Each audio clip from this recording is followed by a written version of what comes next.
So you're thinking about putting air ride on your car. Well, hey, my name's Thomas, and I'm going to give you guys some tips before putting air ride on your car. So yeah, before this video starts, I'd like to apologize for my green screen. I don't know what's going on, so I'm kind of illuminated in green a little bit, and I apologize. So these are a couple questions and concerns that people have when they're trying to bag their car.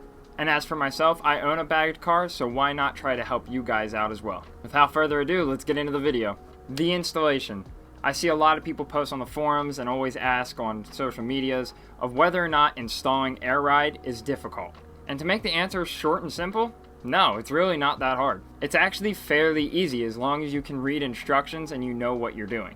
I installed air ride on my car without ever installing coilovers or anything like that. Airlift Performance gave me a nice instruction manual, and with the help of two friends that kind of knew what they were doing, we got it done within a weekend. But if you are car savvy and you know what you're doing and you've installed coilovers or replaced a strut or spring or something like that, then installing bags is going to be a breeze for you.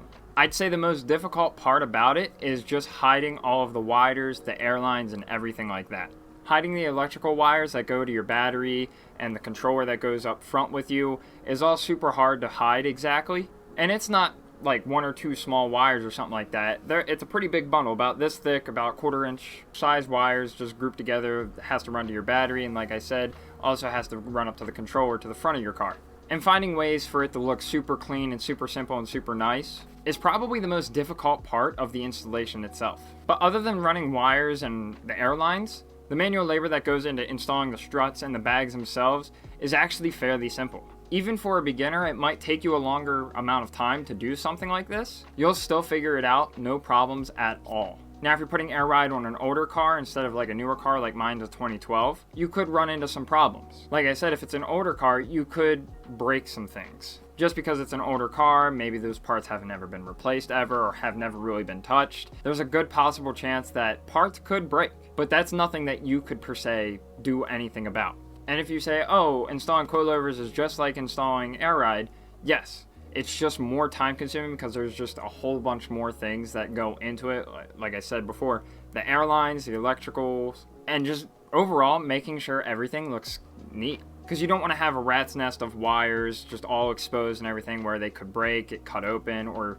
even your airlines, which we'll talk more about later, exposed to the atmosphere to where they could get cut or spliced open. The next big thing is hiding your airlines. There's two types of ways that people run their airlines. One, they run them inside the car within the plastic trims of the car themselves. Or two, which is the one I prefer, running them underneath the car with like your brake lines or something like that. My car, I ran them with my brake lines and zip tied the airlines to the brake lines so that way it was covered. I never have to worry about them. My car also has a nice little channel that all the airlines can sit in. And on top of that, I do have plastic covering pieces that go over these channels so that way I don't ever have to worry about a rock hitting the ground and then shooting up and then possibly damaging my brake line or my airlines. But let's say you choose to not do either of these routes and you just kind of have them exposed to the atmosphere and the world. As you're driving and let's say you hit something small, a pebble or a stick, or even just go over a speed bump wrong, you could splice open that airline and completely seize that bag. Not seize as in kill, but like seize as in you can't get air to it anymore, per se. You know what I'm saying? I don't think I even know what I'm saying. But overall, it's just best to hide the airlines. That way it's easier for you. Less trouble that you're going to run into in the future. My car has been on the same airlines and same bags and everything like that for almost 2 years now, and I've ran into zero problems. So just be sure when installing them that you run everything super smoothly and super nice. Also, my front bags have a serrated airline that go from the bag down to almost underneath of the car. That's something that you're going to also want to hide and tuck as well, but you don't want to put too much stress on it. When you turn your wheels or something like that, you don't want to stress out that serrated line and possibly break. But they do give you enough slack and extra line within that serrated line, just that way you can easily go full lock on your car or something like that, and never have any problems of actually breaking that line. It would actually take a pretty big dummy to break that line, just because they didn't know what they were doing. And that also runs in with this next one, is take your time. If you don't take your time, you're going to run into so many problems going into the future. When installing your air ride kit or something like that, or even coilovers for that matter, if you do it right the first time, you'll never have to run into the problems of, oh, my bag's not filling up with air, oh, my compressor's not filling up, or my compressor's not even running, my controller doesn't work. Oh, one of my bags isn't getting air for some reason, but all the other 3 are.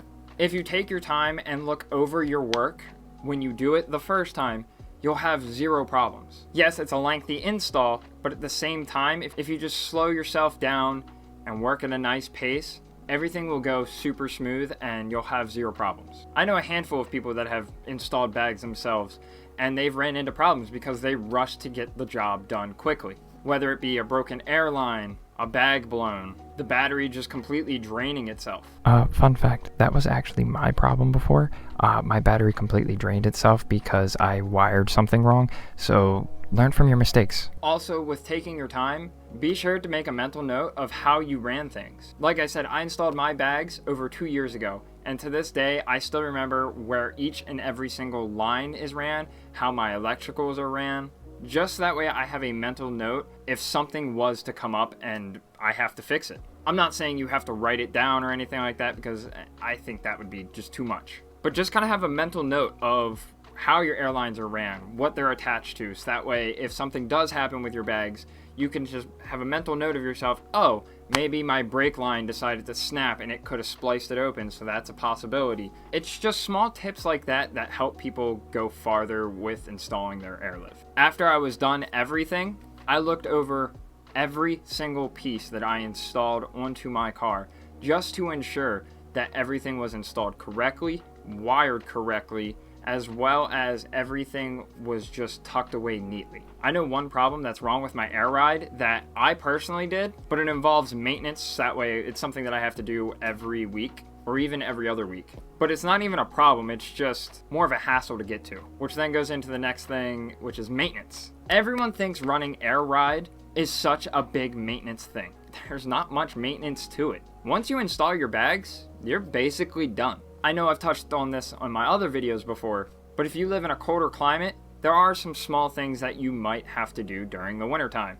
Putting antifreeze brake line fluid within your tank so that way your airlines don't freeze is something that Airlift Performance and bag riders highly recommend you doing. And I've never put antifreeze brake line fluid inside of my tank at all, and I've never had any problems with my airlines freezing up, my bag seizing up, or even my bag freezing. The biggest problem that I've ever had is my compressor freezing, which once your car gets warm enough and the warmth goes all within the car, it warms up the compressor enough so that way it can start pumping air into your air tank. And the other small thing that you should really do, like I said before, I have to do every week or every other week, is drain your water trap. All of the air that's in your air tank will eventually turn into condensation sometimes if you don't use it enough. Or if the weather changes quickly and spontaneously, it could also change air into also condensation, which that condensation will run down to the bottom of your tank and fill up. In colder climates, you don't want water anywhere around your tank, in your lines. Hell, even during the summertime, you don't want that. It's called air ride, not water rides. But to easily do that, you just unscrew your water trap and just push out all of that air. And that air is going to come out with moisture. And it's going to take all of that water and just get rid of it completely. So that way you do not have to worry about it at all anymore. If you're sitting in a parking lot airing up and down, up and down, up and down, up and down constantly, then you're probably going to have to do it at least once to even two times a week. Where I don't do it that often, so I try to do it maybe once every week during the winter. During the summer, I always completely forget, which really sucks because then I go to clear it out. And let me tell you, it's just like buckets of water. Not literally, it's just a joke. Calm down. Also, be sure to be weary of airing up and down all the time constantly. As I just said, if you're airing up and down all the time, multiple times a day, trying to show it off to your friends or something like that, or even just trying to be cool at a car meet, I promise you it doesn't make you that cool. You're putting a lot of wear and tear on those bags themselves. And I'm not saying it's going to kill the car immediately, but you're going to wear and break them in and tear them up a lot sooner than someone that just airs up and down when needed to. So to close all that up, the maintenance is actually fairly simple. There's not much to the maintenance. And another thing people are always worried and questioning about is trunk space or hatch space if you own a hatchback. Do you lose all functionality of your trunk, hatch, or anything like that? Once again, the simple answer, not really. Yeah, you might not be able to fit a TV in there anymore, but it's still functioning. My setup is not hidden at all in any way, shape, or form. Everything is exposed as soon as you open up the hatch, and you can see the management, the tank, as well as the compressor. And as you guys can see, I still have a whole bunch of junk in my trunk. Just kidding, I'm as flat as a spaghetti noodle. But it doesn't take away the entire purpose of having a trunk or hatch. You can still use it for things. Everyone automatically thinks that if you don't hide your compressor and your management as well as your tank, that you just don't have functionality of your hatch space or trunk. As you guys saw, I still have a whole bunch of stuff all in my trunk. I need to come up with a better saying. Even going grocery shopping, I still put stuff in my hatch as well as my back seats. It's just all about making best use of what you can work with, while everything's still looking pretty clean. Obviously not in that video because my car is filthy with stuff. And there's one thing that I wanted to kind of sort of talk about, but not make an entire segment of, which is wheel fitment. Obviously, if you're putting your car on air ride, you're probably looking for stance. Make sure you get the right set of wheels with the right offset and the right width, and really crunch your numbers of camber, offset, width, tire size. So just be a little weary if you've already bought your wheels and now you're installing air ride. But those are just a couple things that you should know before you put air ride on your car. Hopefully this helped clear some things up if you were interested in air ride. And if you have any other questions that you're more interested in, be sure to leave a comment down below and let me know. So if you guys haven't yet, be sure to follow my social media links and be sure to click over here to watch my last video that I uploaded to YouTube, which was like a couple days ago. So be sure to check that one out. And with that being said, y'all, doses.